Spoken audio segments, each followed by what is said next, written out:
Kunnathur Nediyavila Thuruthikkara MDUPSൽ Christmas ആഘോഷം നടത്തി. അനുമോദനവും ഇതോടൊപ്പം സംഘടിപ്പിച്ചു.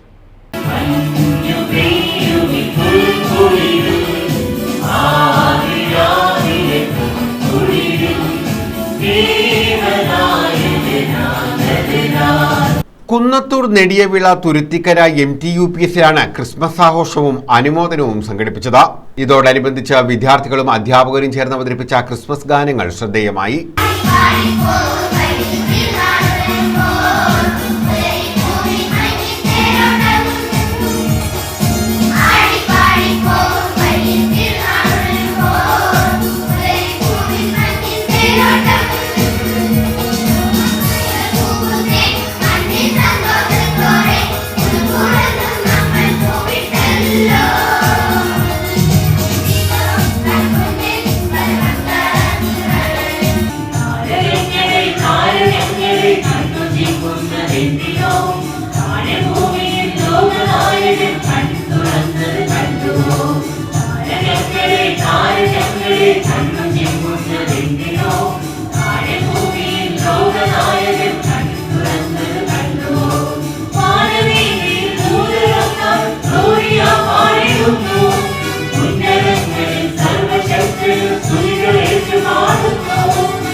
Mar Thoma school manager Kuruvila Mathew മുഖ്യാതിഥിയായിരുന്നു. Local manager father Kiran Samuel അധ്യക്ഷത വഹിച്ചു. യോഗത്തിൽ സിജു തോമസ്, രഞ്ജിത്ത്, പ്രകാശ് ടി എന്നിവരെ ആദരിച്ചു. ഫാദർ വൈ ജോർജ് ക്രിസ്മസ് സന്ദേശം നൽകി. പ്രഥമാധ്യാപകൻ ഷാജിൻ പി സക്കറിയ, ഫാദർ ധർമ്മിഷ്ഠ പണിക്കർ, ബിനീഷ് കടമ്പനാട്, ഗീതകുമാരി, റെജി കുര്യൻ, ലത, മായ തുടങ്ങിയവർ പങ്കെടുത്തു. News bureau, Sasthamkotta.